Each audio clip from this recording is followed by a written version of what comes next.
Kingsman erkak qirol yoki qirol erkaklar. O'zi brend deganda siz nimani isbotlamoqchisiz? Kingsman 1 yil oldin kolleksiyasini tayyorlaydi. O'zimni yo'qotib qo'ygan mana shu Kingsman do'koni bor ekan, bilmaysizlarmi desam, hech kim bilmaydi. Yo'q, eshitmaganman, bilmayman. 5 yil ichida, mana shu 5 yil ichida Kingsmanni O'zbekistonga tanitaman. Endi bu sizda mana shunaqa qiyinchiliklardan sizda qanaqadir qo'rquv, orqaga qaytishlar bo'lganmi? Voy, stilli kiymoqchimiz ham Kingsmanga bor. SMM communityga o'qidim, SMMga o'qidim, Targetga o'qidim. Men sizlarga baliq emas, qarmoq beraman derdi. Xorazm va Samarqand katta partiya olishda yordam bergan. Zo'r bo'ladigan biznes. O'rtacha bitta filial qancha daromad qiladi? Ko'p o'zimizning o'zbek tadbirkorlar yeb qo'yadi. Deylik, mana misol uchun men bilmadim, endi o'rtacha bir 200 ming dollar pul tikdi deydi investor deylik. Endi buni qancha vaqtda chiqara oladi? Endi franchiza oladigan tadbirkor bo'lsa, kiyim-kechak biznesda shug'ullangan bo'lsa va kamida premium segmentda kiyimlarni sotgan bo'lsin. Hozirgi paytda O'zbekistonda rostdan franchizalar arzon. Bunaqa Kingsman приложениесini qilganmiz. Buni kelajagini necha yil qanaqa ko'ryapsiz? Kingsman brendi dunyo brendlar qatorida bo'lamiz inshaalloh.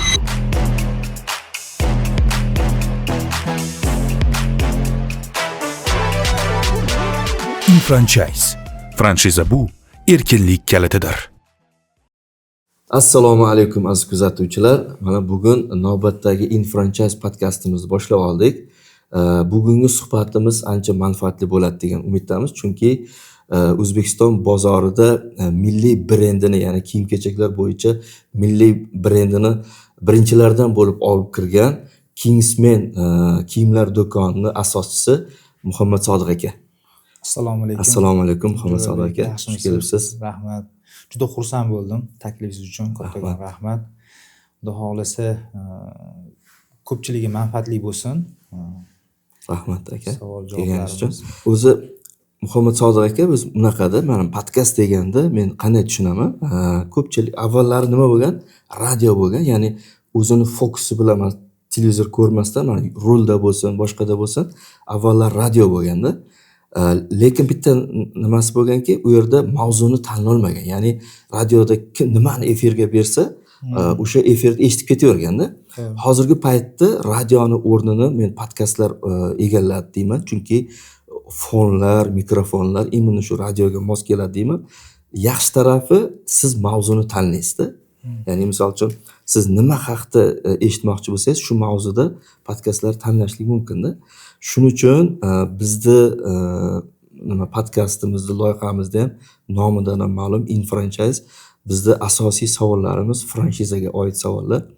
Shunga bir boshdan boshlasak. Bo'ldi, men tayyorman. Rahmat. Nimaga aynan Kingsman? Birinchi bozorda savdo qilib yurgan paytlarimizda, endi do'konimizning oti o'sha paytda White House bo'lardi, oq uy deb nomlagan edik. Mebellarimiz oq rangda bo'lardi.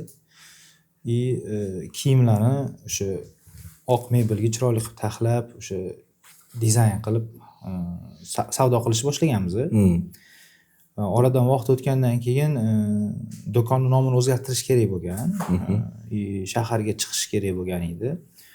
Shaharga chiqib, endi odamlarga boshqacharoq, nomdorroq tanitamiz deb bolalar bilan o'tirib, do'stlarimiz bilan o'shanda yangi kinoni tizeri chiqqan.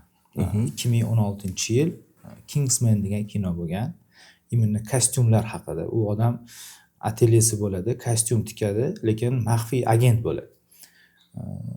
O'zini oddiy ko'rsatib, lekin o'sha hammaga yoqadigandek fantastik kino, kostyumlar, urush janrida. Xuddi ana atirchiga o'xshar ekan.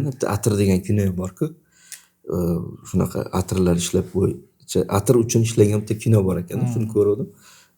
U faqat kostyum shimlar bo'yichami kino? O'zi u kostyum shimlar prosta o'tda odamlarning niqobi bo'ladi-yu, o'zini qilib yurgan ishini bekitish uchun. Agentlarni o'zini kostyum shim tikadigan qilib ko'rsatadi, lekin aslida u agent bo'ladi. Xullas shu kinoni menga tavsiya qilishgan, tizerini ko'rganman, nomini o'zini keyin tarjima qilib ko'rganmiz. Kingsman, erkak qirol yoki qirol erkaklar. Shunga o'xshagan narsa. Bizning kiyim do'konimizga juda ham to'g'ri kelishiga uni yaxar tomonlama o'ylab chiqib o'sha Kingsman deb nom qo'yganmiz. Lekin hali kinoni premyerasini ko'rmaganmiz.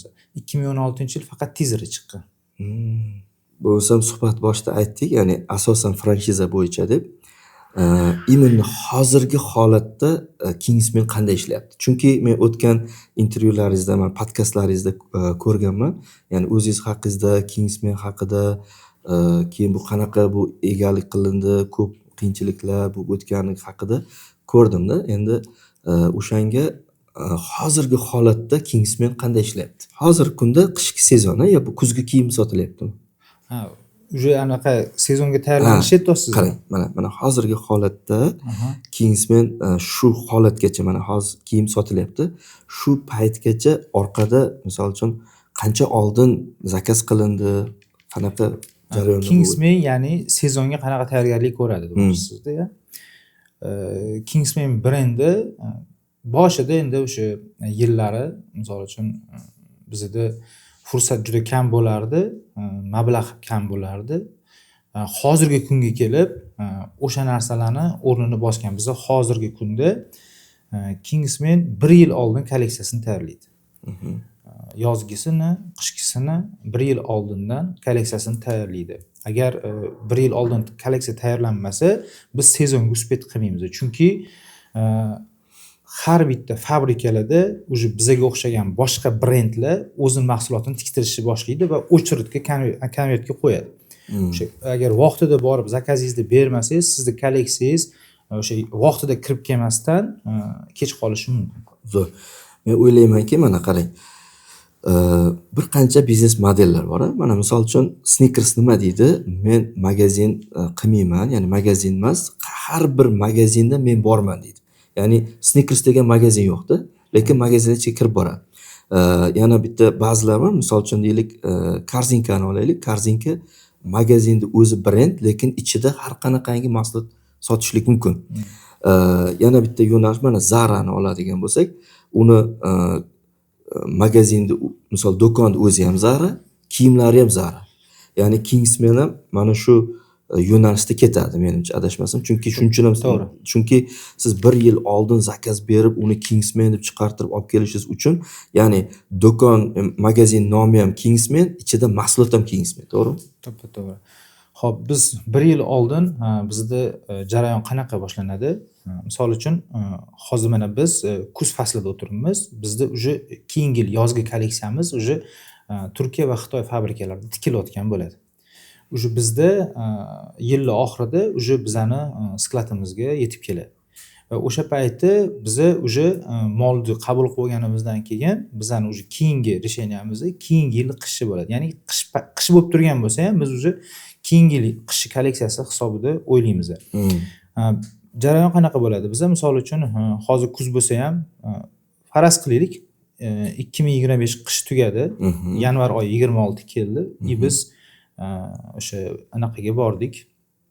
Fabrikalarimizga, hamkorlarimiz oldiga bordik va o'sha paytda biz qishki kolleksiya uchun mato zakaz qilamiz.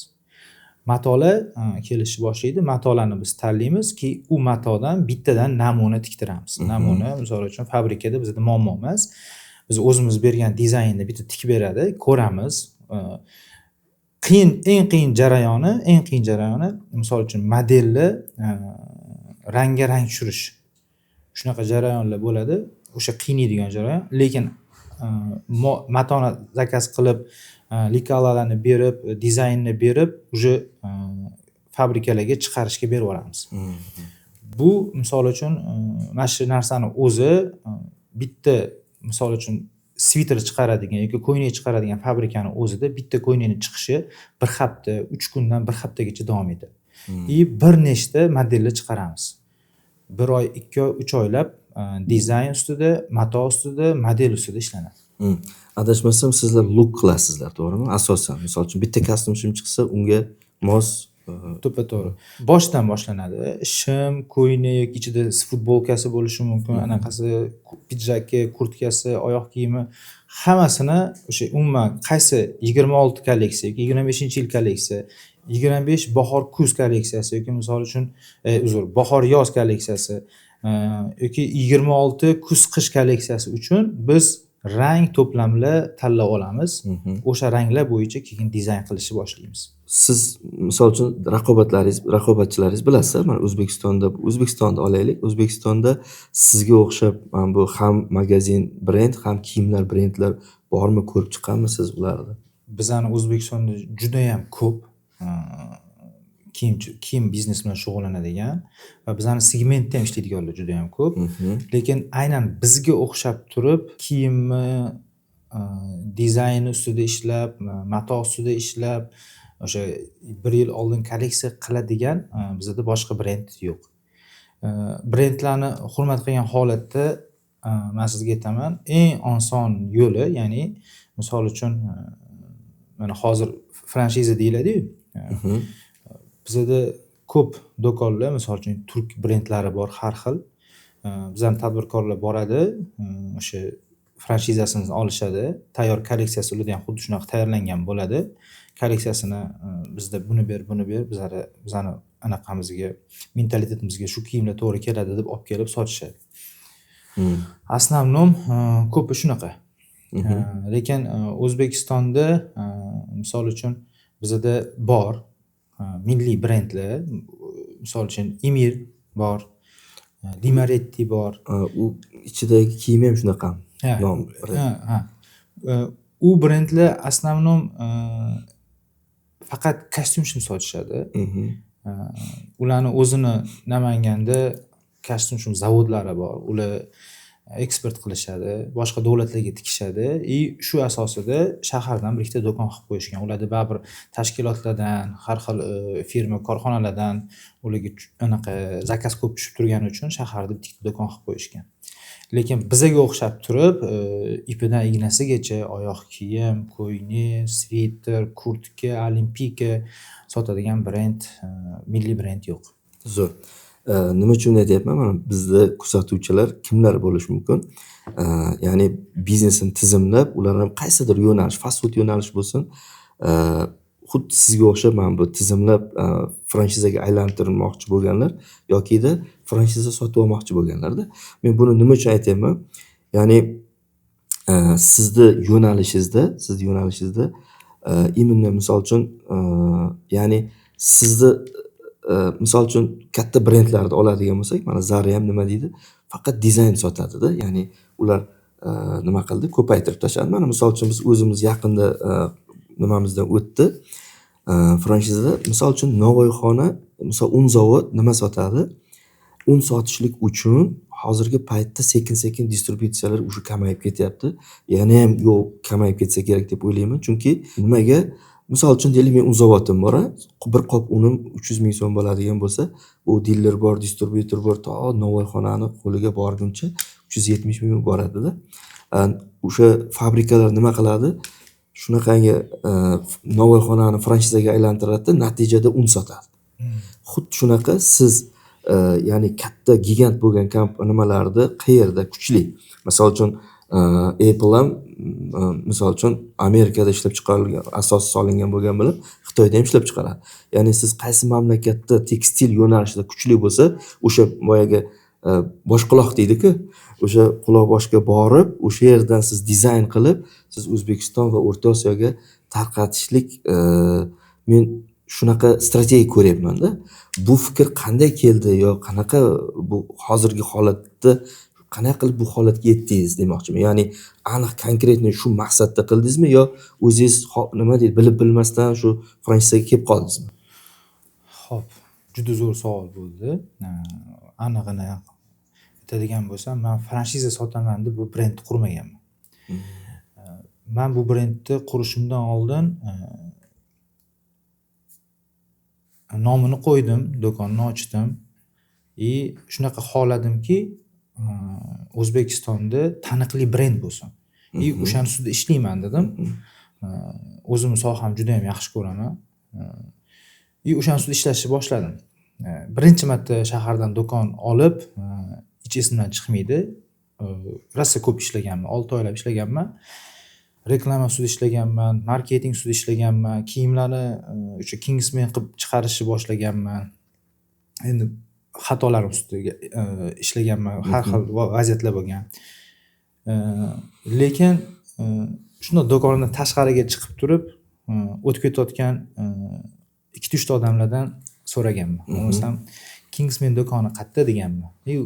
Rus odamdan ham so'raganman, o'zbek odamdan ham O'zingiz do'kon so'ragansiz. O'zim do'konim so'raganman. Do'konni tagida turibman. No qarashdim, ne знаю, yoki masalan, men bilmayman, eshitmagan ekanman degan. Keyin o'zimni do'kon tagidagi bilmagandan keyin nariroqgacha boray deb turib bittasidan tepaga borganman. O'zimni yo'qotib qo'ygan, nima ishda Kingsman do'kon bor ekan, bilmaysizlarmi desam, hech kim bilmaydi. Yo'q, eshitmaganman, bilmayman. Bu qayerda edi? Bu Mega Planet tarafda bo'lgan edi. Endi odam ko'p o'tadigan joy edi. O'sha yerda ochganman. O'shanda yomon ta'sirlanganman. 6 oy ishlagan bo'lsam, o'sha savdoda men o'ylaganmanki, hali bilyapti ko'pchilik deb o'ylaganman. Aslida hech kim bilmas edi. Keyin o'shandan keyin o'zimga o'zim so'z berganman. Men deganman, bu 2017-yil bo'layotgan voqea. 2016 brend qilib, nomni ochib, do'konlarni qilishga harakat qilib ishlash boshlaganmiz. 2019-yil bo'lgan narsa. 2019-yil xuddi shu narsa bo'ldi. Endi ishlab keldik shu paytgacha. Endi brend tanitaman deb ishlab keldik-da, o'sha bo'lmagandan keyin 2019-yil bitta to'xtab o'tirib oldim-da, 5 yil ichida, mana shu 5 yil ichida Kingsmanni O'zbekistonga tanitaman dedim. Maqsad qo'ydim. Lekin o'sha paytda franshiza sotaman, O'zbekistonda do'konlarni franshizaga faqat sotaman deb xayol uchiga ham keltirmaganman. Zo'r. Qarang, men bu yerda ikkita narsa ko'rdim-da, qarang. Birinchisi, siz brend tanitishga ko'p harakat qilyapsiz-da, ya'ni o'zingiz harakat qilgansiz, keraksiz, mana hozir ham men siz bilan to'xtab qolmagansiz, o'zingiz Xitoyga borasiz, o'zingiz Turkiyaga borasiz, brend ustida qattiq ishlaysiz-da. O'zi brend deganda siz nimani isbotlamoqchisiz? Ya'ni imенно Kingsman deganda nima, sifatmi bu yo nommi, nimani isbotlash uchun bunchalik harakat? Bundan oldingi savol emas, o'zi bundan oldin beriladigan bitta javob bor. O'zi O'zbekistonda misol uchun kiyinish, stil deganda men o'sha paytda erkak kishilarni tasavvurida bo'ldi. Bu Kingsman degan xayolga kelsin deb harakat qilganman. Misol uchun kostyum, pidjak yoki misol uchun rangli, misol uchun bejli, qaymoq rang yoki misol uchun sariq, qizil rang. Men sotgan paytda bizani bozorimizda, men bemalol qo'rqmasdan ayta olaman, bizani O'zbekistondagi bozorda rangli kostyumlarni olib kelib sotilmas edi. Faqat qora, faqat temno-siniy, qora, endi bitta oq bo'lishi mumkin edi, lekin sariq, qizil, jigarrang, bejli bormi, yashil bormi olib kelib sotilmagan. Oyoq kiyimlar shunaqa sotilmagan. Kingsman bo'lib alohida boshqalardan rivojlanib ketganim asosiy sababi ham shu, meni kolleksiyamda rang-baranglar bo'lgan. O'sha paytda shunaqa qilganmanki, stil, image, shu narsa misol uchun kiyim haqida odamlarning xayoliga kelganda, shu Kingsman birinchi bo'lib kelsin deb harakat qilganman. Mana shu narsa menga shior bo'lib qolgan. Ya'ni misol uchun kimdir kiyinaman dedimi, va stilni kiymoqchimisan, Kingsmanga bor. Mana shu narsa shu miyamga o'rnashgan. Xuddi shu narsani men butun O'zbekiston aholisiga o'rgataman, intilaman shu narsa bo'lishiga deb harakat qilganman. Zo'r. Ya'ni o'sha nima deydi, kiyinish madaniyati, ya'ni. Kiyinish madaniyati. O'zgacha stilda odamlar qo'rqardi. Faqat temno-siniy, qora kiyishardi, sal rang-barangroq kiyinishga qo'rqishardi. Ko'pincha artistlar kiyardi, artistlar kiygandan keyin endi ko'cha-ko'yda u o'rtog'ingiz kiyib qolsa, kimdir uni artistmisan derdi-da, uyalardi. Lekin o'sha narsani biz Xudoga shukr uddasidan chiqdik. Shu narsani uddasidan chiqdik. Hozirgi kunda endi bizga o'xshab sotadigan do'konlar, rangli kiyimlar sotayotganlar juda ham ko'payib ketdi. Oldin unaqa emas edi. Xo'p, endi Kingsman deganda nimani tushunsan deb so'radingiz, sifatmi bu? Bular hammasi bor ichida. Lekin birinchi bo'lib tushunadigan bu stil. Kingsman bu stil, erkaklarning o'zgacha stili. Ya'ni boshqalardan ajralib turadigan noyob stil. Imijda har bitta do'kon sotolaydi-da, har xil imij sotadi. Qaysi filialga borsangiz, klassik, qaysi filialga casual, qaysi filialda sport yo'nalishida imij sotadi. Lekin O'zbekistonda ajralib turadigan stilni faqat Kingsman sotadi deb o'sha birinchi o'rinda shu tasavvurni beramiz. Zo'r. Endi Muhammad Sodiq aka, biz suhbatimizni 3 ga bo'lib olganmiz. Birinchi qismi asosan Kingsman haqida, ya'ni brendning kuchi, Chunki hozirgi paytda franchiza sotib olayotgan kishi brend o'zi emas, shaxsiyatga ham qarayapti-da. Masalan, egasi kim, qanaqa, misol uchun sizni brendni sotib olgandan keyin u kishi qanchalik, mana misol uchun Elon Muskni nima uchun ko'pchilik pul tikadi? Chunki u kishiga, shaxsga ishonadi-da. Xuddi shunaqa siz bu yerda bir qismida Kingsman haqida, o'zingiz haqingizda bilsa, ikkinchi qismi boyagi franshizani haqiqiy misol narxlari, qancha qilish kerak, nima pul tikadi, qanchada pul chiqaradi deymiz. Uchinchisi, keyin hozirgi paytda endi nima qilamiz degan uchga bo'linganda, o'shaning uchun men aytmoqchimanki, bu Kingsman bo'yicha tushunib oldik. Endi sizni misol uchun deylik biznesda 6 ta ustun bo'ladigan bo'lsa, yuridik, moliya, marketing, sotuv, siz hamma bo'limda siz borsizda. Ya'ni misol uchun HR mi borib o'qib kelasiz, marketingmi borib nima qilasiz, keyin brendni misol uchun face bo'lib o'zingiz chiqasiz. Bu birinchidan bunga ulgurishlik qanaqa va nima uchun aynan shu yo'l tanladingiz? Bu ikkita bo'lishlik mumkin. Misol uchun kimdirda vaqt investitsiya qiladi, kimdir pul investitsiya qiladi. O'shanda sizga imенно qaysi biri yoki boshqacha bir yo'li bormi? Sabab bormi? Xo'p. Kutilmagan savol bo'ldi, lekin ochiqni aytadigan bo'lsam, brend qurayotgan paytimda boshida juda ko'p muammolarga duch kelganman. Birinchi bo'lib marketolog olaman deganman-da. Marketolog olaman deganimda o'sha paytda bizda eng zo'r rivojlanib ketgan fast foodlarning ichida Les Ailes bo'lardi. Birinchi kirib keluvdi. Birinchi kirib kelgan. Yo, o'zi Les Ailes kirib kelganmidi, yo franchiza deb eshitdim shu. Birinchi misol tovuq go'shtli shu edi-da. Shu Les Ailesning marketologi bor edi. O'rus tatar bola edi. Endi u odamni ismlarini ham eslolmayman, o'zlarini eslolmayman. Shu inson bilan cheris tavsiya berishdi. U bola endi kichkina pulga ishlamas edi. Les Ailesda ham kelib men bilan sal kamroq ishlashga rozi bo'ldi, yordam beraman dedi. Keldi, o'sha brend qurayotgan paytimda mendan ozgina suhbat oldi. Mana bunaqa qilish kerak dedi. Bo'ldi, qilamiz dedim. Bunaqa qilasan, bunaqa qilasan, bo'ldi dedim. Bir kundan keyin keldi-da, keyin men aytdim. Bunaqa emas-da, mana bunaqa qilaylik dedim. Keyin ertasiga kelib turib, mana bunaqa qilsak bo'ladi degan. Ya'ni hozir men bunaqa gapiraman, lekin ish bo'yicha gapirilyapti-da. Men ham o'zimni tavsiyam bera olmay. Keling, mana bunaqa qilaylik. Mana bunaqa qilsak-chi, mana bunaqa qilsak-chi deganimda 3-kun keldilar-da. Men ularga zakat bergan edim. Muhammad, mana bu menga bergan puling. Senga marketolog kerak emas. Sen o'zing juda ham zo'r marketologsan. Sen hozir shu darajada meni anaqamni o'zgartirib yubording, sen bu brendni o'zing qura olasan. Senga marketolog kerak emas deb meni tushuntirib ketgandilar. O'shanda aytdiki, sen misol uchun har bitta narsani o'zing fikringcha qilsang, sen ko'proq narsaga erishasan. Bo'lmasam, ko'p joyda har xil odamlarga ishonib qolsang, seni aldab ketishligi mumkin deyishgan. O'shandan keyin menda shunaqa narsa uyg'ongan, har bir sohani o'qib chiqish boshlaganman. Birinchi bo'lib hali bizda hali kelmagan soha bo'lardi. SMM community. SMM communityga o'qidim, SMMga o'qidim, targetga o'qidim, fotograflikga o'qidim, modellikga o'qidim. Nimaga o'qiyapman? Ertaga shu insonlarni men o'sha joyga qo'yayotganimda, o'sha qanaqa qilish kerak bo'lsa, ular meni aldamasdan men ularga yo'l yo'riq to'g'ri ko'rsatdim. Xuddi shunaqa davom etgan. Shu kungacha mana shu biznes qurayotganda menda hozir qanaqa bo'lim ishlayotgan bo'lsa, o'sha hamma bo'limni o'qib chiqqanman. Hozirgi kunda shu har bitta ishlayotgan bolalar men bilan bir xilda ishlashadi. Bu biznesga juda manfaatli. Zo'r. Men nima uchun buni aytdim? Ana franchiza haqida ikkalamiz gaplashganimizda deyarli tizimi hammasi yaxshi edi-da.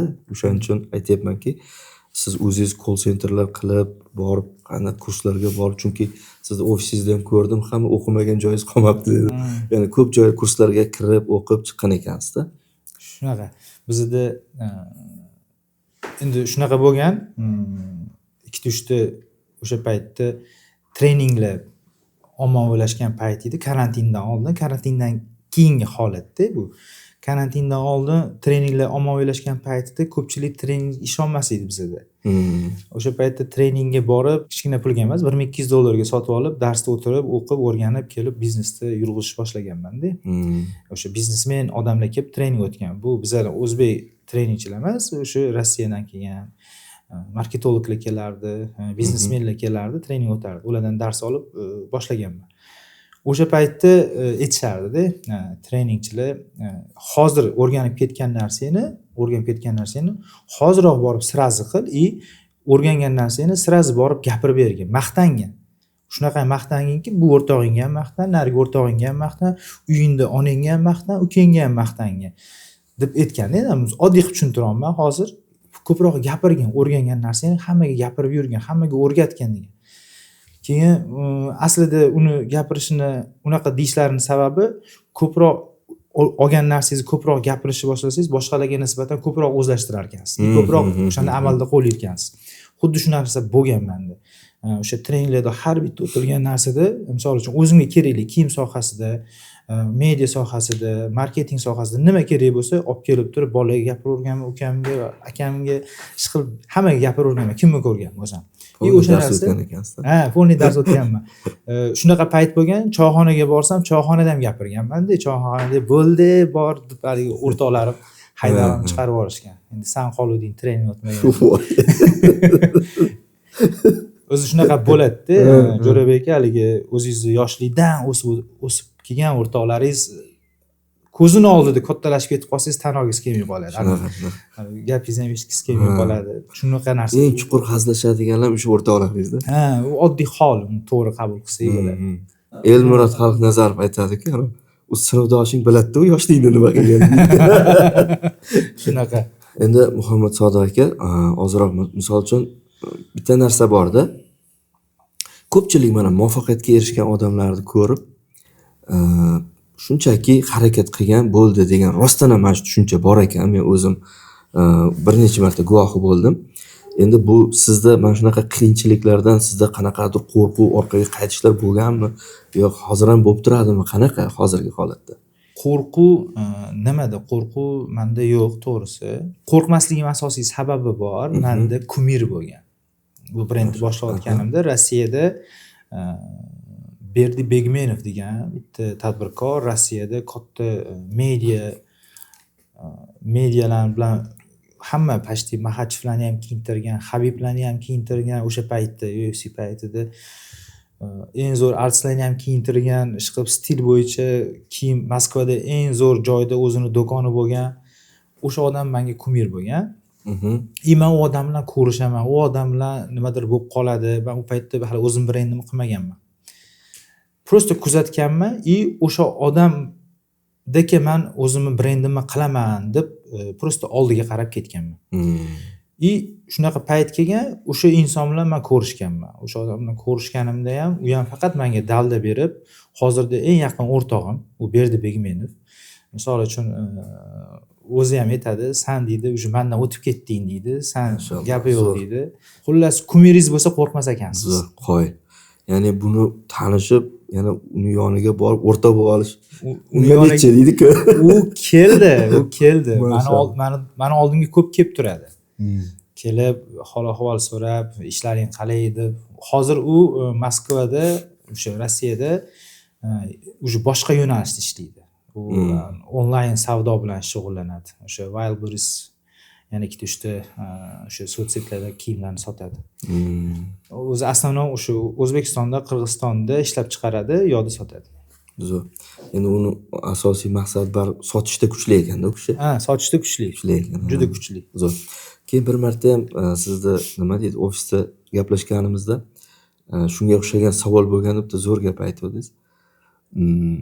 Aka, men birinchi boshlaganimda hech narsam bo'lmagan. Hozir ham nimadan qo'rqaman deganingizda. Ya'ni o'zi haqiqatan ham tug'ilganda o'zi hech narsasi bo'lmaydi-da odamda. Shuning uchun ham o'ylaymanki, qo'rquv deganda birinchi o'lchamini o'lchab olish kerak ekanda, nima degan. Zo'r. Men boshqa narsa aytib beraymi sizga? Xohlasangiz qo'yasiz, xohlasangiz. Zo'r. Tanish akam bor, endi katta pul оборот qiladi, yoqdan bu yoqqa. Faraz qiling, bir kunning o'zida bir 3 millionga tushib qoldingiz-da. yoningizda o'tiribsiz choy ichib, napilingiz buzasiz yo'q, so'raysiz, aka qanaqa qilib bunaqa o'tiribsiz? Ha, ush pul ham yo'q edi-yu menda. Shunaqa o'tiradi. Endi shunaqa insonlar shunaqa o'tirgandan keyin hozir nimadan qo'rqasiz? Bizda ham shu hech narsa yo'q bo'lgan, boshlaganimizda hozir nimadirga erishgan bo'lsak, hammasi Allohniki. Zo'r. Bizda ustozimiz aytardiki, bir-birimizdan kutuvimizni aniqlashtirib olaylik. Men sizlarga baliq emas, qarmoq beraman derdi. Ya'ni sizlardan ya'ni katta bir pul haqida umid qilmanglar. Pulni ishlab topadigan instrument beraman derdi-da. Ya'ni demoqchiman, siz hozir yana mana shunaqa kompaniya qura olasiz deb o'ylayman-da. Men shunaqa, lekin vaqt yetmay qolsa kerak. Kompaniya qurish oson emas-da. Xo'p, Muhammad Sodiq aka, endi asosiy masala endi nima deydi? Franshizani siz hozirgi kunda nechta filial bor va buni nechta qilmoqchisiz? O'zbekiston bozori o'rgandingizmi? O'rta Osiyoda qanaqa, ya'ni filial, bu franshiza bo'lsin, xoh filial bo'lsin, nechta qilmoqchisiz buni? Xudo xohlasa har bir viloyatimizdan ochish niyatim bor inshaalloh. Undan keyin SNGga ham chiqish niyat bor. Hozirgi kunda bizda 9 ta filialimiz bor, 6 ta Toshkentda, 3 ta viloyatda bor. Birinchi franshizamizni 2021-yil Samarqand shahriga, undan keyin Xorazm, Urganchga, mana oxirgisini Andijonga berganmiz. Hozir 3 ta franshiza. 3 ta franshiza. O'shanda 9 tadan 3 tasi franshizami? 9 tadan 3 tasi franshiza. Keyin uni sportdan borasiz. 3-9 tanchada sportdan bor? Yo'q, u sportivniy yo'nalish alohida, bu uni franshiza qilish shart emas. Yo'q, o'sha sonlar ichida bormi yo'q? Yo'q, 9 ta ichida sonning ichida yo'q. 3 ta sportivniy yana do'konimiz bor. Agar buni ham qilsa 12 ta bo'ladi. Lekin sportivniy yo'nalishimiz u alohida. Kingsman Sport deb qo'yganmiz, u multi brend, u uning ichida Nike, Adidas, kopiya brendlar ko'p.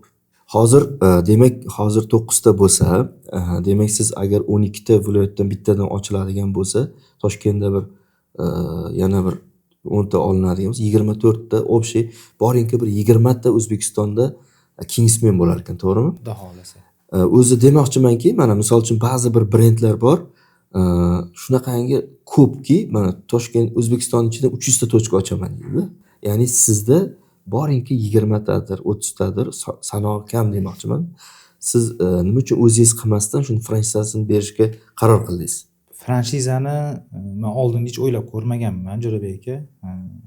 Keyin shu viloyatlardan do'kon qilish kerak bo'lganda va Kingsmanga qanchalik bu foyda va xalqimizga qanchalik foydaligini tushunib yetganimdan keyin mana franshiza berish kerakligini tushunib yetdim. Franshiza berganimizda misol uchun hozir danli moment bizda misol uchun Buxoroda yo'q do'konimiz, Navoiyda yo'q, Jizzaxda yo'q, Gulistonda yo'q, Namanganda yo'q, Farg'onada yo'q. O'sha yerda ko'p mijozlarimiz bor. Bizdan ham ochishni talab qilishadi, kelishadi, kiyinishadi. Ochinglar o'zimizdan ham deydi-da, kiyim do'konlarni. Chunki har xil kopiya brendlar uje odamlarni charchatib yuborgan. Ya'ni misol uchun endi har xil brendlar bor. Baribir originalni olib hamma kiya olmaydi. Originali qimmat bo'ladi, lekin har bir do'konimizda kopiya brend ko'payib ketganiga, o'zgacha stil bo'lmaganiga, imini bizani yo'nalishdagi do'konlar faqat biza bo'lganimiz uchun ko'p viloyatlardan kelib, imini o'zini viloyatida ochilishini istagini bildirib ketishadi, ochilishini so'rashadi va shu kungacha bizda juda ham ko'p viloyatdan takliflar kelib tushgan, ochishi, ya'ni birgalikda, hamkorlikda, lekin biz o'zimiz xohlamaganmiz. Biz hali o'sha adashmasam Andijonga bermasimizdan oldin Samarqand va Xorazmda уже to'xtatgan edik. Bo'ldi, boshqa bermaymiz, mana shuni o'zida ishlab turaveramiz deb to'xtamga kelgan edik, lekin hozirgi kunga kelib fikrlarimiz o'zgardi. Ana endi har bir viloyatga Xudo xohlasa franshiza berib, Kingsman do'konlarini ko'paytiramiz. Xudo xohlasa xalqimizga manfaatli bo'ladigan chiroyli kiyimlarni, eksklyuzivniy italyanskiy stilli kiyimlarni arzon narxlarda qilishga harakat qilamiz. Zo'r. Ya'ni aniq segment aniqlangandan keyin ko'paytirishga qaror qilibsiz. to'g'ri o'sha aniq segment, aniq yo'nalish, hammasini to'xtamay keldik, fundamentlar quyildi. Ana endi biz mustahkammiz. Ana o'shandan keyin mana franshizani to'liq hamma viloyatlarga beramiz deb qaror qildik. Undan oldin mana misol uchun Xorazm bilan Samarqandga berganmizda nimaga undan oldin berilgan-ku degan savollar tug'iladi-da odamlarda.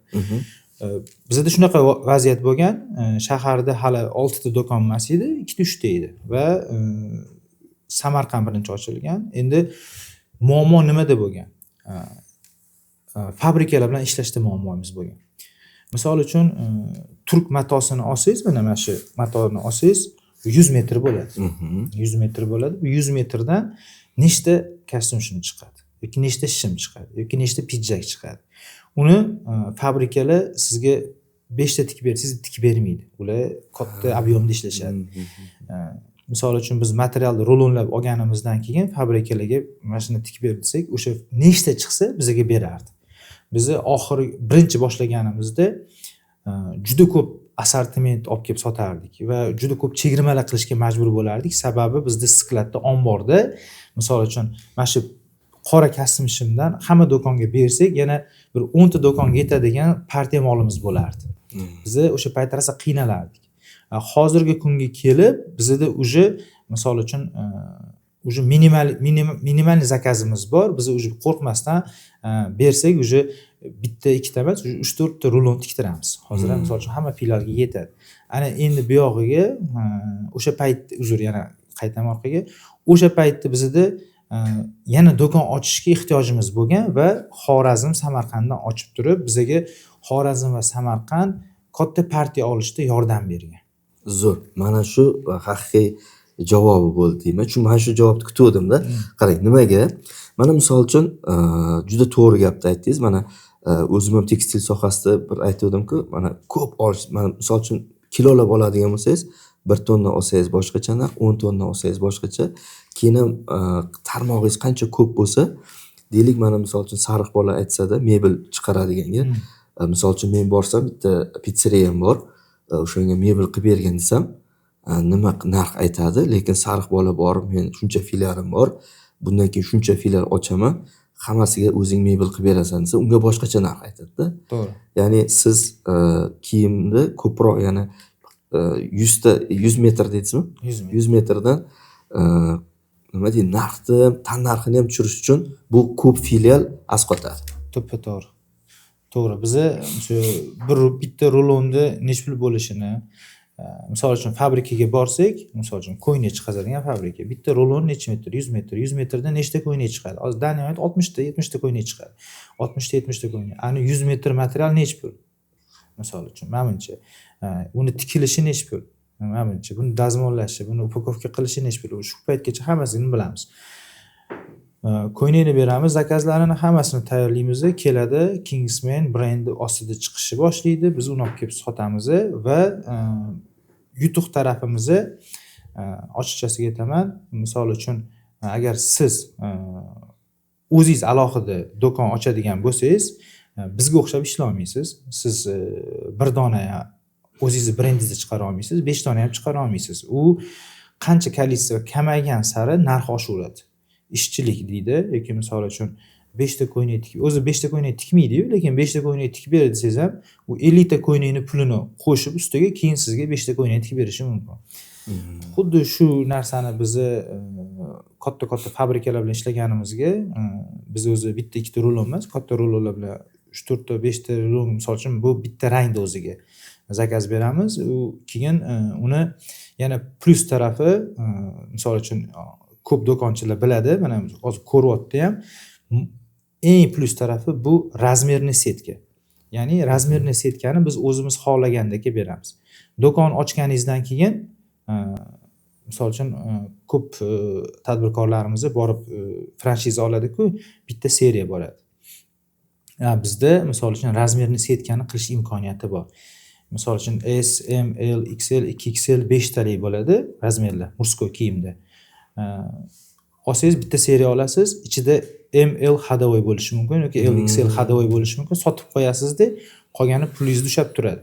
Siz o'zingizga bog'liq, to'g'rimi? Bizda o'zimizga bog'liq. Biz ko'proq qilasiz, misol uchun. Bizda analitika bor. Bizda analitika bor. Qaysi Bor, razmerlar analitika. yaxshi sotiladi. O'sha razmerlar sotilishiga qarab turib biz fabrikaga misol uchun bo'ldi mana shu ko'ynagimizdan emidan bitta seriyamizda 3 ta qil, elidan 3 ta qil, mana bunaqadan 4 ta qil deymiz. Bitta do'konimizga borgan Samarqandga boradimi, Xorazmga boradimi, o'sha hadovoy razmerimizdan 2 tadan 3 tadan bo'ladi. Zo'r. Demak, agar boshqalar misol uchun boshqa brend import qiladigan bo'lsa, tabiiyki unaqa imkoniyat bo'lmaydi. Shuni hisobiga misol uchun 3XL, 4XL yoki S razmer qolib ketadi. O'shaning uchun aksiyalar qilinar ekanda. To'ppa-to'g'ri. O'sha qolib ketgan hadovoy razmerlarga aksiyalar bo'ladi. Xo'p, Muhammad Sodiq aka, endi misol uchun men franchiza olmoqchiman, men Surxondaryoda ochmoqchiman. Qanaqa shartlari bor? Uni qancha oldinmi yo kimga uchrashish kerak, nima qilish kerak? Xo'p, endi bizani franchizani olmoqchi bo'lsangiz, bizlar bilan 1 yil oldin bog'lanishingiz kerak bo'ladi.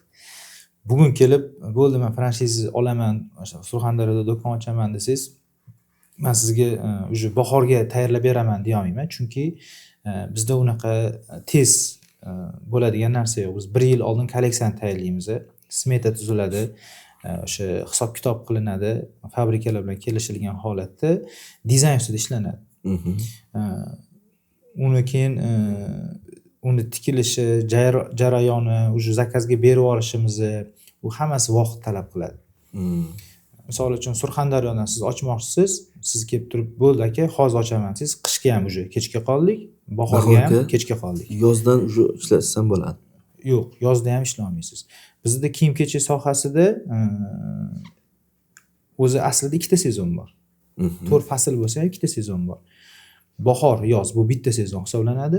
Kuz, qish bu bitta sezon hisoblanadi. Lekin bu meni shaxsiy fikrim va ko'pchilik menga o'xshab o'ylaydi deb o'ylayman. Chunki bizda bahor juda ham oz, 1 oy bo'ladi.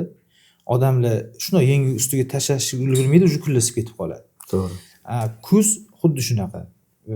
Bizda kuz, qish bitta faslda ketadi. Qishimiz juda ham kam. 1 oy, 1,5 oy. Iloji boricha qalin narsalar kamdan kam sotiladi. Bizda unaqa qattiq zig'rin sovuq bo'lmaydi, bizda o'rtacha sovuq bo'ladi. Shuning uchun bizda 2 ta fasl bo'ladi. Bu 2 ta faslga ulgurish uchun 1 yil oldin harakat qilishimiz kerak bo'ladi. Bizda hozirgi kunda mana hozir qish bo'layotgan bo'lsa, hali qishki kolleksiyasini, keyingi yil qishki kolleksiyasini qish tugayotganda boshlaymiz, yanvar, fevralda. Ana o'sha paytda siz keyingi yil qish kolleksiyasiga qo'shilishingiz mumkin. Demak, bu biznesda, misol uchun uzoq muddatli biznesda, misol uchun siz bilan bir 10 yillik, 5 yillik strategiyada siz bilan uzoq yo'llarda yursa bo'lar. Ya'ni shunaqangi, mana misol uchun deylik, hozir investorga o'z aslida bugungi pul muhim emas-da, chunki bugungi puli bor. Ertangi kun uchun, ya'ni siz bilan long termga siz bilan birgalikda ishlasa bo'lar ekan. Men shuni ko'rdimki, yildan yilga sizni brendingiz, stillaringiz yaxshilanib ketsa kerak deb o'ylayman. Chunki siz misol uchun hozir 9 tada 100 ta rulon bilan shuni ishlatgan bo'lsangiz, ertaga 40 ta bo'lgandan keyin uje rulonlar oshadi. Keyin boyagi stillarni, dizaynlar ustida ishlanadi. Demak, yildan yilga yaxshilanib boradigan biznes ekanda bu. Zo'r bo'ladigan biznes. Chunki aka, O'zbekistonda Kingsman darajasidagi brend yo'q. Biz ajralib turamiz. Bizga biriga bir konkurent bo'ladigan brend ham yo'q. Brendlar ko'p, lekin aynan bizning yo'nalishda ketadigan brend yo'q. Ertaga Xudo xohlasa biz hammasini tizimlashtiramiz. Ertaga bu narsani mana ochiqchasiga aytaman sizga, bir 3-4 yil orqaga qaytaylik. Hali Toshkent City mall qurilmadi, hech narsa bo'lmadi. Ana uchastkalar endi buzilyapti, endi domlar quriladigan holatda bo'lyapti. Ana o'sha paytda men o'qib yurgan o'sha joylarimda menga shunaqa tushuntirishganki, o'sha narsani men tushunib yetganmanki, o'sha hozirdan tayyorlanishim kerak. Ertaga katta brendlar kirganda men ular bilan raqobatlashishimga, ya'ni boshqa har xil, mana Zara kirdi, boshqasi kirdi, boshqa yo'nalishda kiradi ertaga. O'shalar bilan raqobatlashishim uchun, ertaga xalqimiz u bilan bizani qo'yayotganda tanlashi uchun imkoniyatlar, misol uchun bemalol bo'lish uchun ya'ni tanlashga imkoniyat bo'lsa уже bo'ldi, biz ular bilan уже raqobatlashayotganmiz deb bo'lamizda yangi brendlar bilan. Ular necha yillik brendlar. O'sha narsaga biz o'sha 2021-yildan boshlaganmiz tayyorgarlikni. Ya'ni mana shu katta o'yinchilar kirib kelishiga va o'sha o'yinchilar bilan biz raqobatlashishimizga tayyorgarlik ko'rganmiz. Hozirgi kungacha tayyorgarlik ko'ryapmiz. Ertaga bizda yana katta o'zgarishlar paydo bo'ladi. Yangi O'zbekiston quriladi. Odamlar yana ham stilni kiyinishi boshlanadi. Yana ham o'ziga awareness bo'lishi boshlaydi. Ya'ni o'sha paytda patriotizm paydo bo'ladi. Men deydi o'zini brenddan kiyinaman deydi. Ana o'sha paytda biz yagonaligimizcha qolaveramiz. Muhammad Sodiq aka, men ochig'i mana sizni biznesingizni mana franshiza holatga keltirish jarayonida men rostdan ham bu biznesga qiziqdim, chunki marji haqiqatan ham yaxshi edi-da. O'rtacha bitta filial qancha daromad qiladi oyiga? Misol uchun men investorman, chunki siz o'zingiz remontini ham, mana interyer dizaynni ham o'zingiz qilib berasiz. Masalan, men o'zimcha xohlagandek qilmayman. Bu ham qanaqadir meni nima deydi, bosh og'rimni olasiz siz. Ya'ni o'zingiz, mana misol uchun men bitta oziq-ovqat do'koni ochdim, zo'r polkalar qildim. Endi tovar qayerdan olaman? O'rizor arzonmi, firma arzonmi deb o'tirmayman. Kiyim brend aniq, forma qanaqa kelishi, qay vaqtda qancha kelishi va interyer dizayn aniq. Ya'ni investorlar uchun bu ancha yengillik bo'ladi. Endi deylikki, mana misol uchun franshizasini olgan kishi oyiga qancha sof foyda qiladi? Xo'p, endi aniq javob kerak bo'lsa, misol uchun bitta do'kon misolida olamiz. Shaharda bizda misol uchun 6 ta filialimiz bor. Eng pasti ham bor, eng balandi ham bor. Bu o'sha joylashuviga qarab va klient mijoz o'rgatilganligiga qarab. Kiyim biznesda shunaqa narsaki, misol uchun bitta filialimizni yaqinda ochilgan bo'lsa, unga mijoz hali o'rganib, lokatsiyasini, joylashuvini, keyin u yerda xodimlar ishlashi, xodimlar ham katta rol o'ynaydi-da. O'zgaraversa ham bo'lmaydi. O'sha ishlashuviga qarab turib, filialga qarab daromad o'zgaraveradi bizda. Mana misol uchun yaqinda ochganimiz, oxirgi filialimiz, agar daromad anaqasida ko'radigan bo'lsak, eng oxirgi filialimizni misol uchun minimum 10 ming foyda keltiradi. Zo'r. Ya'ni men sizni mana 1 yil kutdim, 6 oy kutdimda investitsiya qildim. Endi ishlash boshlagandan keyin o'rtacha $10,000 passiv daromad olib keladi. Bu qarang, mana bunaqa narsada endi hozir investorlar to'g'ri tushunib qolishi mumkin. Pul tikdim, o'sha sразу 10 ming oyga foyda keltiryapti. Yo'q, o'sha jarayondan keyin mana misol uchun birgalikda mana qurildi, siz aytdingizki, mana investitsiyani birdaniga pul tikmaylik, to'g'rimi? Birinchi tavariga pul tikiladi. Ya'ni 3 ga bo'linadi fransizada. Ya'ni brenddan foydalanish huquqi qismi bor, keyin remont qismi bor, keyin tovar oborot bor. Tovar oborot pulini beradida, keyin remont sekin boshlaveradi. Ungacha brenddan foydalanish huquqini siz bilan qanday tartibda belgilagan bo'lsa, o'sha tartibda to'lovlarni qilib, bu jarayon ketdi. Bu deylik 6 oydadir, 1 yildadir men franshizani ochdim. Ya'ni do'konni ochdim. Undan keyin har oy o'rtacha siz aytganday tovarga pul tikilgandan keyin oyiga o'rtacha $10,000 passiv daromad qilsa bo'ladimi shunda? Hammaga qiziqda, misol qancha investitsiya qilishim kerak? Mana o'rtacha, chunki sizni ko'rdim, mana katta, kichkina, o'rta filiallaringiz bor. O'shani o'rtacha oladigan bo'lsak, qancha pul tikish kerak bo'ladi? Mana 100 mingmi, qancha? Xo'p, Jo'rabek aka, kiyim sohasida mana misol uchun har xil biznes turlari bor. Ya'ni turlari deganda har xil оборот qilishadi-da, bizning tadbirkorlar. Kimdir misol uchun bitta sezonda $200,000 do'koniga tiqadi. Ya'ni $200,000 оборот qiladi. Kimdir $50,000 оборот qiladi. Lekin $50,000 оборотini ham u bitta sezonning o'zida kamida 3 marta aylantiradi. Sotadi, pulini yechadi, yana molga chiqadi, yana sotadi, pulini yechadi, yana molga chiqadi. Bizda bitta sezonga 1 marta pul tiqiladi. Va o'sha sezonning o'zida misol uchun bitta do'kon misolida oladigan bo'lsak, $100,000 tiqiladi bu tovarga. Va o'sha tovarni 6 oy davomida sotuvini amalga oshiradi.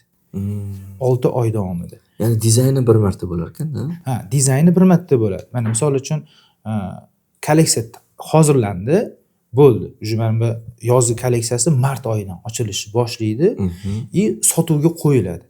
И o'sha avgust oyigacha o'sha kolleksiyani biz maydalab sotaveramiz. Misol uchun vaqtida yangi narsalarni kirgizib turamizda и o'sha narsa sotilaveradi. Bizda limited edition degan narsa bor. Ya'ni mahsulot soni chegaralangan.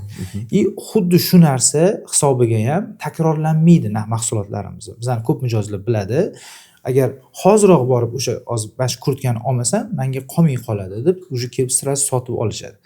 Chunki biz u narsani yana borib повтор zakaz bermaymiz, повтор tiktirmaymiz. Uni imkoniyati ham yo'q. Fabrika yana unga zakaz bersak, u yana o'chirtga qo'yadi, u to'xta deydi 5-6 ungacha sezon tugatib qoladi. Investor 100 ming tikdi, 100 minglik tovar kirdi, uni naложенияsi bor, savdo boshlanadi. O'shandan misol uchun 100 ming bir xilga aytaman-ku, bizda misol uchun 100 minglik mol kiradi, 120 minglik mol kiradi, 150 minglik mol kiradi. Boshqa joylarda tovar har xil aylanadi. 50 mingni bir oy tiqadi, sirasi pulni yechadi, yana molga boradi, yana tayyor mahsulot olib kelayotganlar. Именно bizani yo'nalishdagi brendi o'zini brendida chiqazib kiyim olib kelib sotadiganlar yo'q. Lekin misol uchun Turkiyani franshizasini olishadi. Turklarning oldiga boradi, turklarning do'koni bo'ladi. O'sha brend franshizasini olishadi, pulini berishadi, olishadi, ular mol jo'natadi. Ular borib do'konni ochadi, o'sha konsepsiyasi bo'yicha ish qilishadi, savdoni boshlashadi. Men o'zim ko'p guvoh bo'lganman. Misol uchun men u turklar bilan juda ham yaxshi atnasheniyaman, aka deymiz. Lekin ko'p o'zimizning o'zbek tadbirkorlar yeb qo'yadi. Qanaqa yeb qo'yadi? Boradi, mahsulotni olish, o'sha franshizani kelishishadi. Ular franshizani sotgandan keyin ko'pincha ularning ham savdosi bo'lish kerak-ku. Ular bu aytadiki, bo'ldi, senga beraman deydi. Boshqa viloyatlarda, boshqa joylarga bermayman, faqat senda bo'ladi deydi. Vaholanki, imini franshizani olgan odam o'sha mahsulotni sotaman deganda yonidagi qo'shnisi ham yoki yonidagi boshqa viloyatdagina o'sha narsani olib kelib sotishni boshlaydi. Narxida ta'sir qilishi mumkin. Baribir eksklyuzivni sota olmaydi. O'sha franshizada ko'pincha aldanib qoladi. Lekin bizda Kingsman'da bu Kingsman boshqa bizning analogimiz yo'q. Bizga o'xshagan brend yo'q. Biz o'zimizning kolleksiyamizni o'zimiz sotamiz. Bizning kolleksiyamizni faqatgina to'g'risini aytaman, Abu Sahidagi optimchilar takrorlashi mumkin. Agar rasmini, videosini olib turib, borib o'sha arzonchiroq materialdan chiqazib turib, Abu Sahida sotishi mumkin. U ham sezonga ulgurmasa kerak. Ko'pincha ulgurmaydi. Uni baribir keyingi yilga chiqishi mumkin. Shu narsalar hozirgacha bo'lib turibdi. Zo'r. Demak, hozir mamlaqa, ya'ni nima deydi, soddalashtirsak tushunarli bo'ladigan bo'lsa, 3 ta qism bor.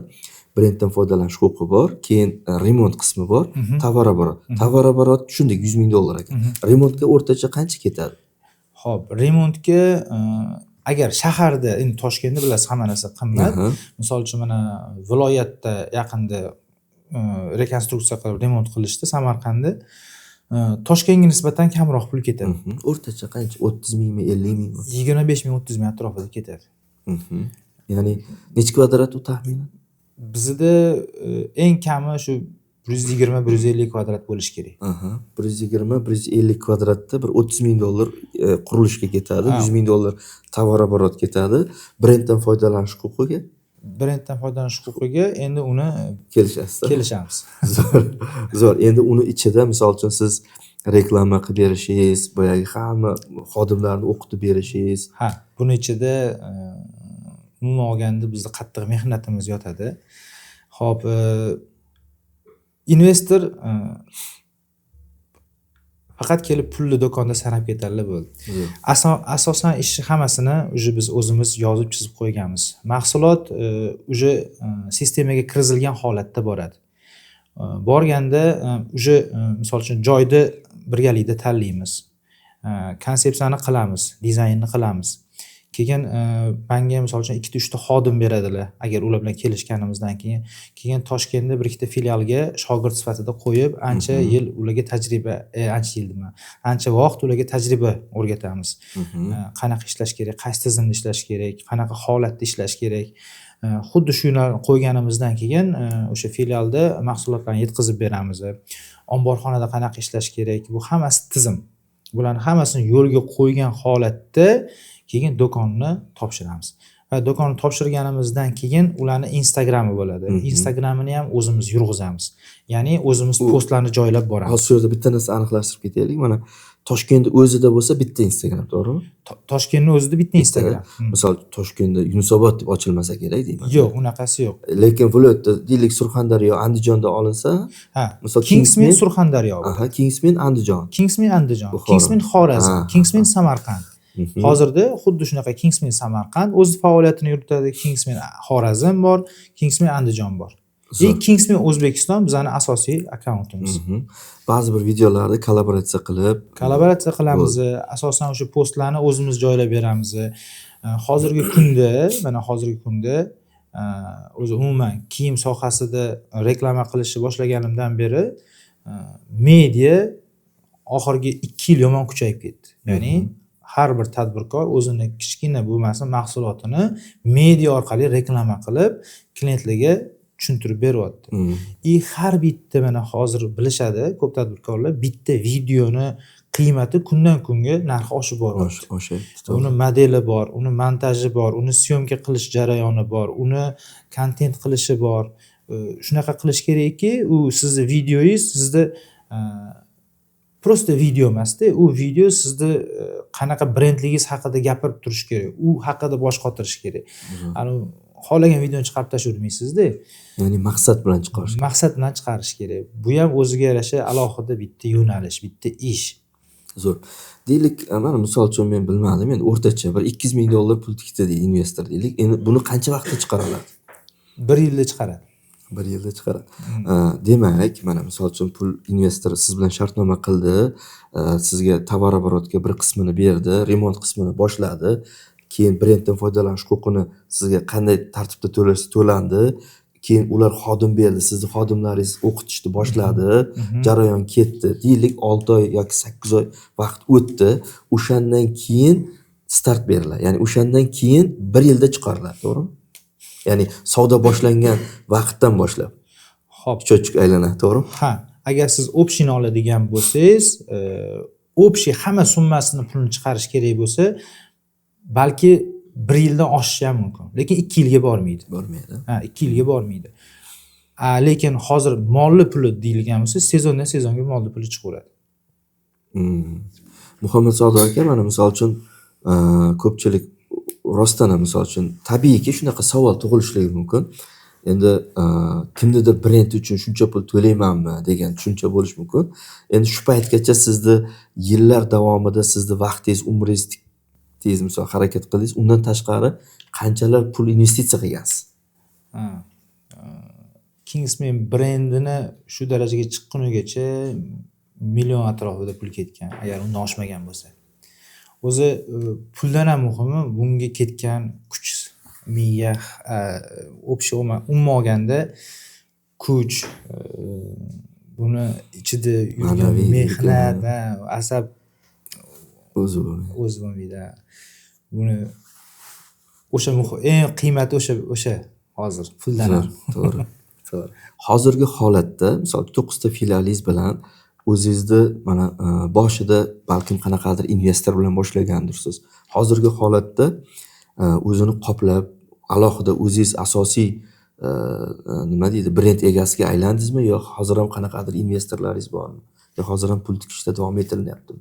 Imенно brend uchun. Investorimiz bor. O'sha boshida men to'g'risi bitta odam bilan kelishdimmi, oxirigacha olib boraman-da. Misol uchun investor o'sha boshida misol uchun kamroq pul bilan kirganlar o'sha paytda boshlaganmiz oxirigacha shunaqa darsni davom etamiz. Misol uchun bo'ldi, yana investitsiya qiling degan narsa bo'lgani yo'q. Ya'ni investorim bor, hozirgacha birga ishlaymiz. Zo'r. Demak, hozir brend o'zini o'zi qoplab foydaga chiqqan. Ha, brend o'zini o'zi qoplab, уже оборотini o'zi ko'tarib, уже foydaga chiqishni boshlagan. Zo'r. Sotuvda asosan offlaynmi yo onlayn ham qanaqadir tartibda bormi sizlarda? Bizda Amo CRM qo'yilgan. Mijozlar bilan sotuvchi qizlarimiz bor. Telefon orqali ishlashadi.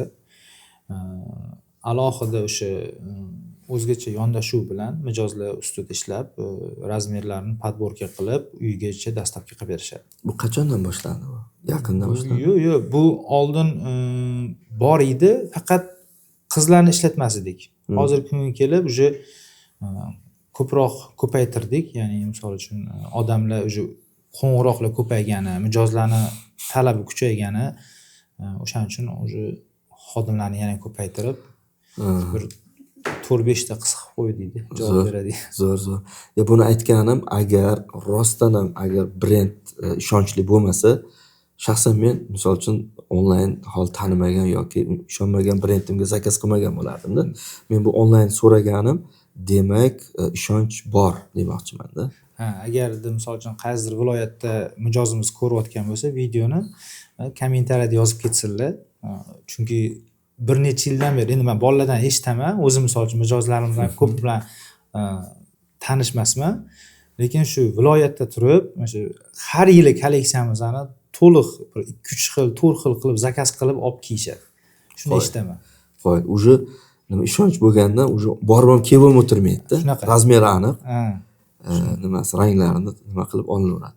Demak, zo'r. Agar chunki yildan yilga nima deydi, onlayn sotuvni foizi oshib ketyapti-da. Masalan, ko'pchilik mana nima yo'nalishda, fast food yo'nalishida, misol uchun 10%, 20%, 30%, men o'tgan yillar ham bilaman, 30% bor edi-da sotuv. 30% onlayn. Endi ularda yeydigan narsa tabiiyki shunaqa. Lekin kiyimda qiyin masala-da. Kiyimda qiyin emas, lekin bizani sferada qiyin. Ya'ni bizani yo'nalishimizni o'rta plus. O'rta plus bu degani nozikroq bo'ladi. Nozikroq bo'ladi. O'sha sal endi yaxshi pul topgan odam qanaqa kiyim kelar ekan, kiyib ko'rib ola qolay deydigan mijozlar bizda. Zo'r. Arzonroq misol uchun kiyimlar bo'lsa, u tez zakaz bo'ladi. O'sha har xil marketplace'lardan tez zakaz olishadi. Unga misol uchun kiyib o'rish shart emas. Tavakkal, to'g'ri kelmasa jangga berib yuboraman deb zakaz qilishadi. Muhammad Sodiq aka, mana misol uchun men ko'ryapmanki, sizda hamma misol uchun siz hozir dizaynni ham o'zingiz tanlaysiz, tizimiga ham aralashasiz, o'zingiz nima deydi, brand face ham o'zingizsiz. Demak, kelajakda misol uchun 3 yildan keyin, ya'ni mana o'zingiz qilayotgan ishingizni qanchalik tizimlashtirib, buni kelajagini necha yil qanaqa ko'ryapsiz? Kelajakdagi maqsadlaringiz? Hozir 2025-yilda gaplashib turibmiz, xudo xolisa. O'sha paytlarida o'sha aytdim sizga hali ko'chaga chiqib Kingsman do'koni qayerda deganimda, o'sha payt o'zimga maqsad qo'ygan edim. 5 yilda men Kingsmanni butun O'zbekistonga tanitaman. Mana o'sha paytda kamera yoqmagan ekansiz. Yoqmagan, mana hozir kamera yo'q. Mana hozir xudo xolisa 2030-yilda butun O'zbekistonda Kingsman brendi har bir viloyatimizda bo'ladi inshaalloh. Undan keyin SNGga, o'sha SNGda o'sha birinchi kamida yo'q, ikkinchi do'konimizni, balkim 3-chi, balkim 5-chi do'konimizni ochayotgan bo'lamiz. Zo'r. Yo'q, men aytmoqchi bo'lganim tizim masalasida. Zo'r. Mana misol uchun deylik hozir mana Mercedes'da egasi yo'q hozir. Yoki bo'lmasam boshqa bir brendlar yokida Zara'ni egasi sizga o'xshab borib zakaz qilmayapti-da. Ya'ni ularda qanday ishlaydi? Dizayner bo'lim bor, birorta ishlab chiqarish yo'q. Bitta dizaynerlar dizayn ishlaydi-da, likala deydimi, nima deydi? Andoza bor-ku. O'sha andozani oladi-da, ishlab chiqarishga yuboradi, o'shanday qilib tikib jo'natadi, to'g'rimi? Shunaqangi tizim jarayonini qiziqdi. Niyatam o'sha po planu xudo xolisa ketyapmiz, ancha tizimlashtirib tashlaganmiz. Inshaalloh niyatim shu, har bitta yo'nalishda o'zini professional ustalar ishlaydi. Xudo xolisa dizayndan ham men chiqib ketaman. Chunki bu dizaynda qiyin ishi o'zi yo'q. To'g'risini aytaman. Ana bor-ku, velosipedni yaratish shart emas. Velosipedni shuni kopirovat qilsangiz bo'ldi. Dizaynini, rangini o'zgartirsangiz bo'ldi. Xuddi shunaqa. Dizayn ustida ishlab, misol uchun kimyoda tizim, xodimlar uni hammasini ishlab yuraversak biz o'smay qolamiz.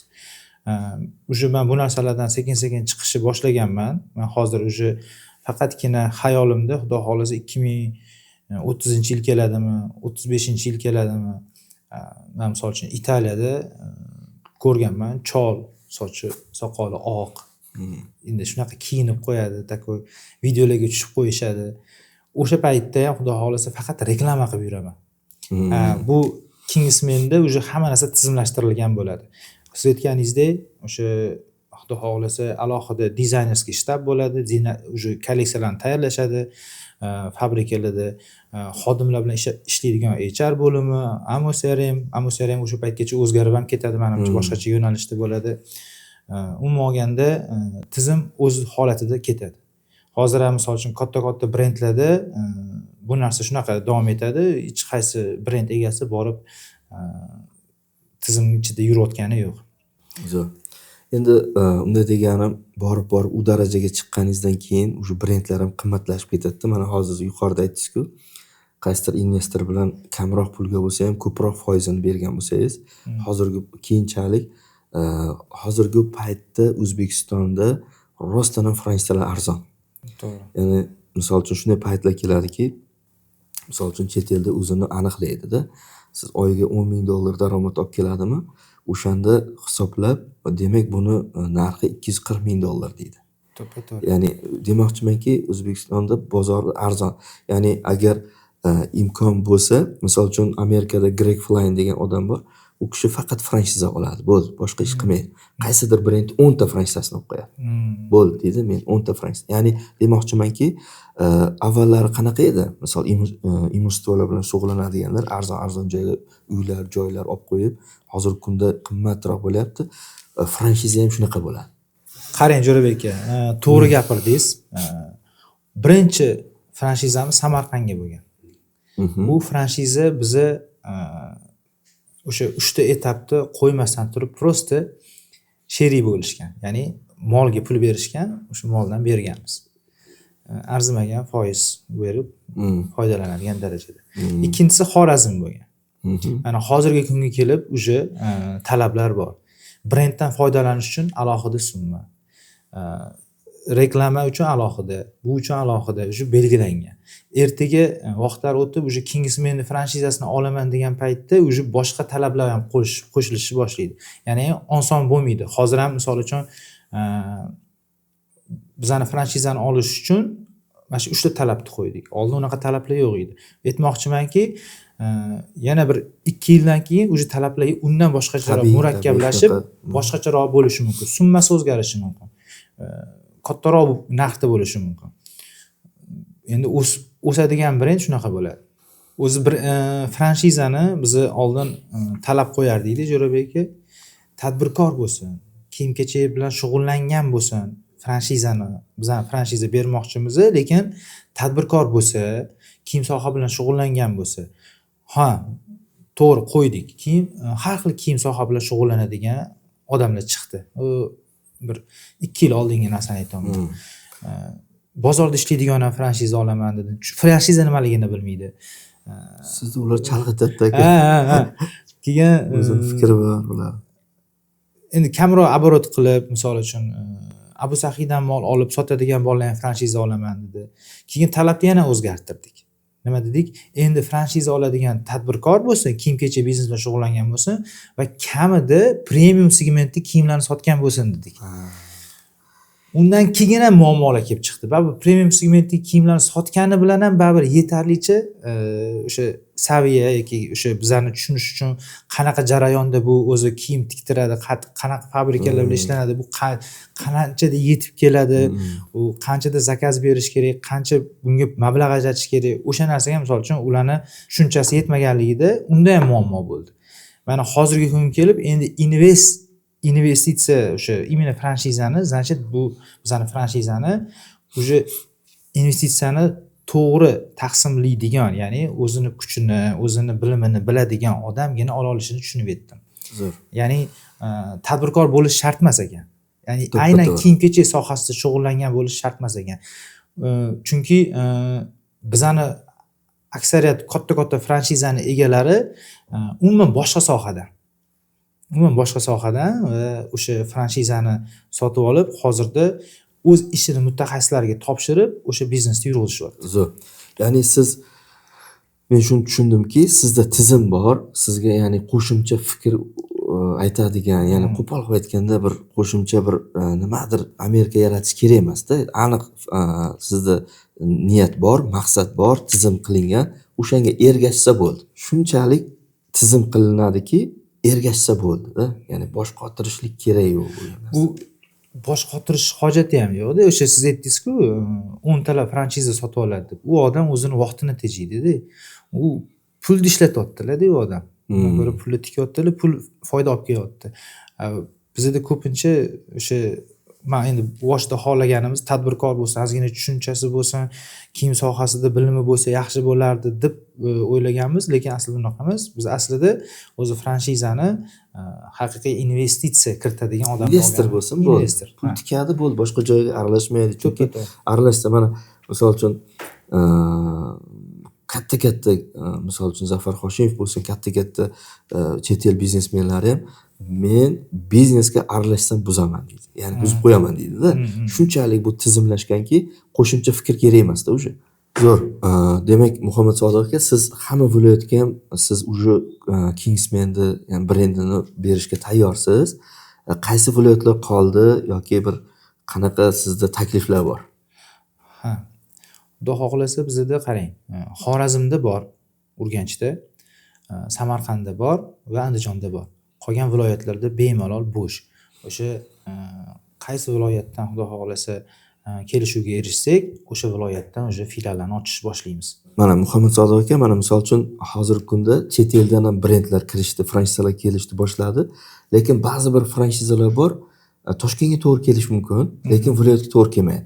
Sizda ya'ni Kingsman viloyatlarda qanchalik to'g'ri keladi? Misol uchun men Surxondaryodan ochsam yoki bir boshqa viloyatlardan ochadigan bo'lsam, buni yurib ketish ehtimol qanaqa? Shular bo'yicha o'ylab ko'rganmisiz? O'ylab ko'rganmiz.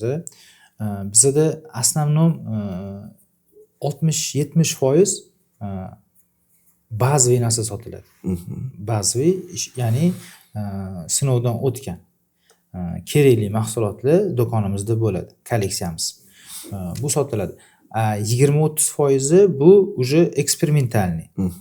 Dizayni, rangi, neobычный ko'rinishi, stili, ana o'sha narsalar ertaga ketadimi, viloyatda yo'qmi, uni biz o'rgangan holatda va hozirgi kunga shunaqa kelganmizki, misol uchun agar siz bizani uje bahordan, yangi 2026 bahor yoz kolleksiyamizdan bizga franshizamizdan olgan bo'lsangiz, siz bilan uje почти bir yil oldin gaplashgan bo'lamiz. Kolleksiya ustida ishlayotgan paytimizda biz o'zimizning hamkorlarimiz bilan ishlaydigan yo'nalishimiz bor.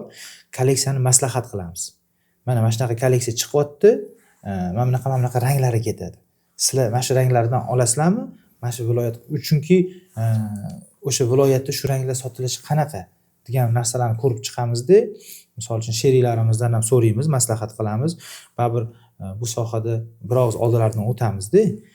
Bo'ldi. Bizga deydi, misol uchun mana ranglari kerak emas, mana ranglari bo'lsa zo'r bo'lardi deb. O'zi xadavoy kiyim sohada bizda xadavoy ranglar bor. Ularni atkaz qilinmagan holatda faqat eksperimentalniy ranglar, eksperimentalniy modellar bor. O'shalarni so'rashimiz mumkin. Lekin asnomnom 70-80% mahsulotlarimizni barcha viloyatlarda sotiladigan mahsulotlar. Zo'r.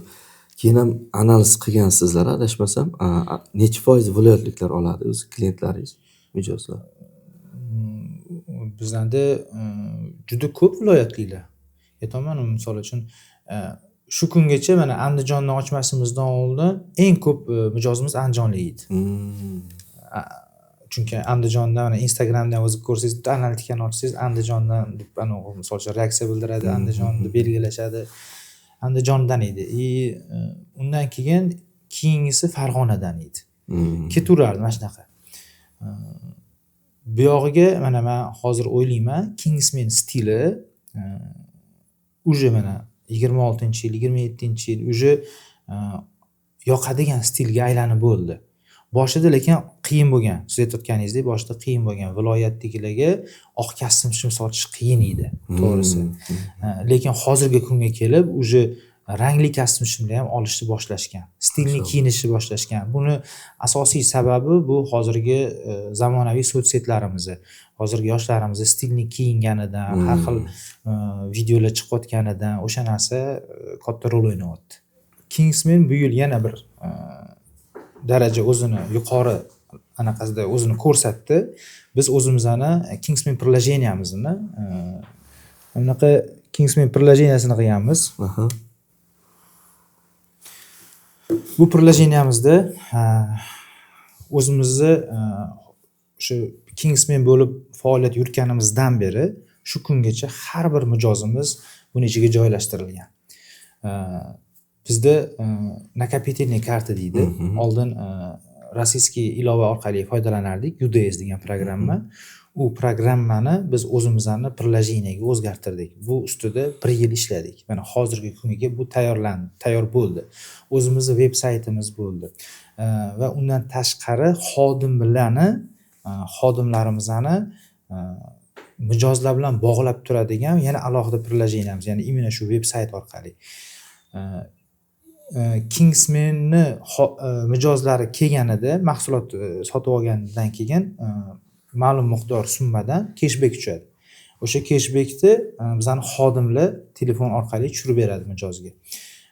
Har bir xariddan keyin 5% dan 20% gacha mijozimizga status bo'yicha pul tushiradi. Va u mijozimizni qayta kelib sotuv amalga oshirishiga undaydi.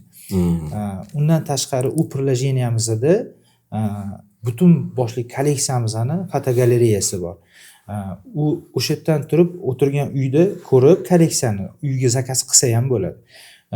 Shunaqa qilganmizki, bu zakaz berayotganda u bizani do'kondan, omborxonadan chiqib taksiga o'sha mashinaga borib, mashinadan misol uchun mijozga yetib borib, mijoz kiyib ko'rib, okeyni bosgandan keyin agar yoqmasa qaytib keladigan joyigacha o'sha ilovani yaratganmiz.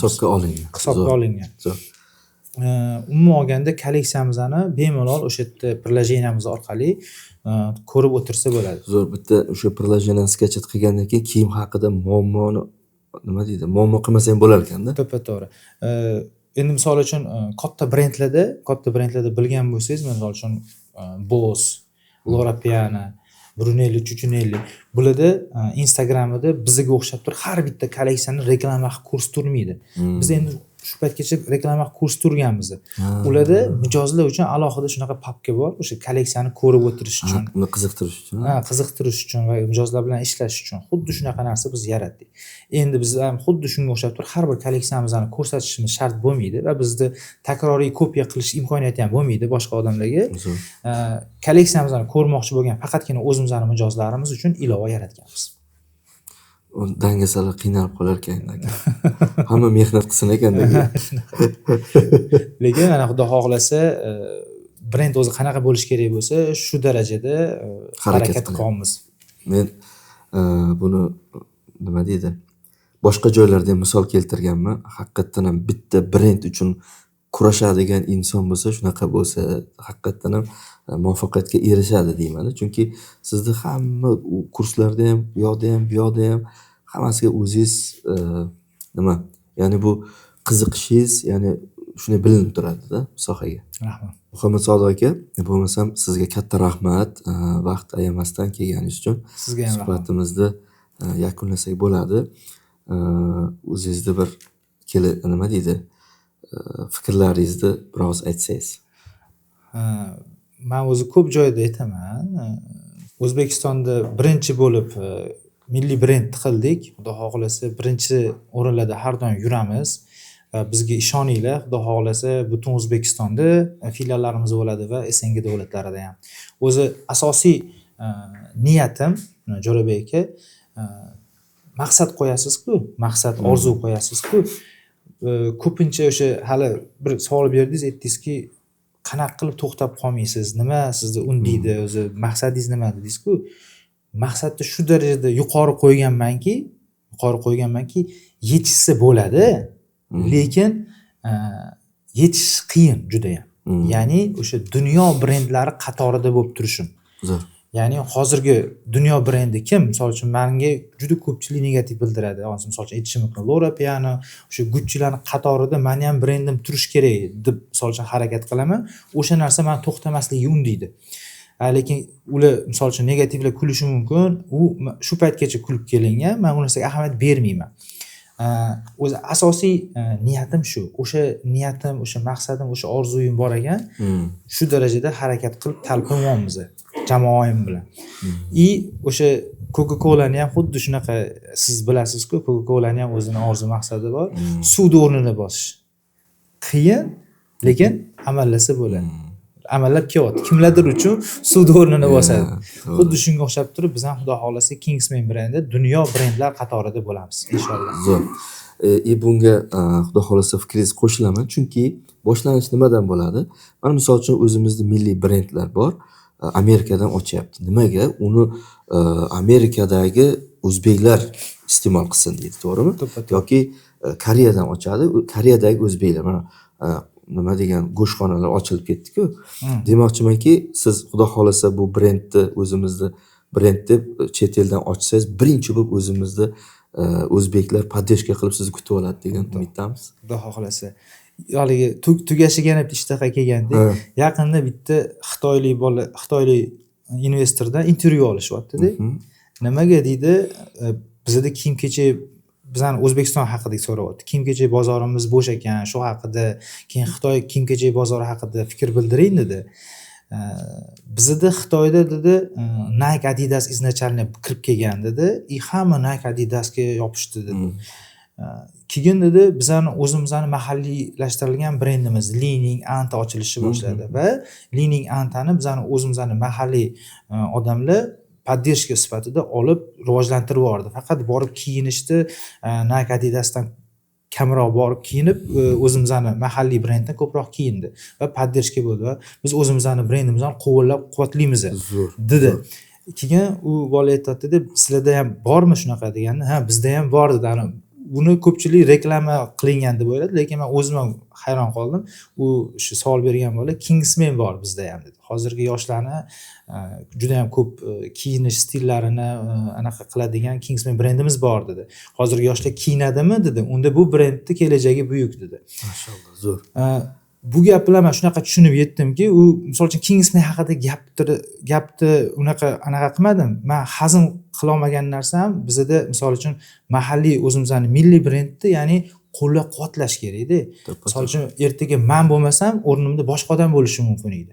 Yoki boshqa brend bo'lishi mumkin edi. Ya'ni o'sha Kingsman brendi misol uchun ertaga O'zbekistonning brendi deb faxrlanib, kiyinib, yurib misol uchun qilib yursa nimasi yomon? Zo'r. Bu bo'yicha menga akam bitta zo'r gap aytgandi. Britaniyaliklar Hindistonliklar ishga keladi-da. Keyin Hindistonga keladi britaniyalik, lekin Hindistonlar uni xodimi bo'ladi-da. Keyin aytadiki, falon joyga borasan deydi. Mana shu do'kon bor, mana shu do'konda mana shu narsani olib qaytasan deydi. Keyin bir hindistonlik boy aqlli qilaman deydi, tez keladi-da, xo'jayin deydi, men sizga ham arzon, ham tez narsa olib keldim desa, shuna yuziga qaraydi-da, shuning uchun ham sizlar deydi, bir umr ishchi bo'lib o'tasizlar deydi. Nimaga desa, u yerda meni vatandoshim o'sha yer mahsulotni sotardi, u pul meni vatanimga ketardi. Shunda ya'ni o'zini nima deydi, o'zini mamlakatiga juda ham qattiq turganda. Demoqchimanki, xudo xolasa men bunga fikringizga qo'shilaman, chunki misol uchun endi bu narsani kim qanaqa tushunadi? Men shaxsan o'zim agar Kingsman chet elda, men agar Dubayda bo'lganimda, agar Kingsman ochilsa, albatta Kingsmandan kiyingan bo'lardim. Xudo xolasa, rahmat. Endi nima deydi? O'zbeklar hozirgi kunda yildan yilga ana bu nima bor-ku, yiliga millionta уже ko'payib ketyapti. Bundan buyog'iga xudo xolasa o'zbeklar yo'q mamlakat bo'lmasa kerak. Xudo xolasa. Podдержкалар ko'payadi deyman. O'zimizni brendni qo'llab-quvvatlash kerak faqat. Misol uchun men ham o'zimizda nechta mahalliy emas, anaqa fast foodlar ochilib ketgan bo'lsa, men o'zim borib faqat Fedapdan yoki boshqa o'zimizning mahalliy anaqalardan fast foodlardan ovqatlanaman. Qayerda? Chet elda bor? Qayerda masalan? chet elda ham, chet elda endi o'zimizaniki yo'q-ku.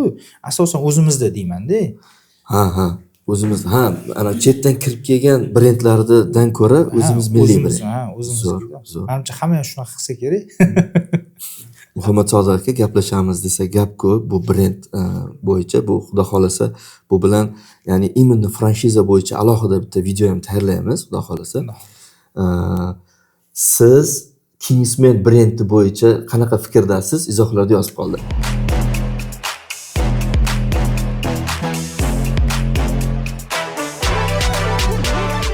Franchise. Franshiza bu erkinlik kalitidir.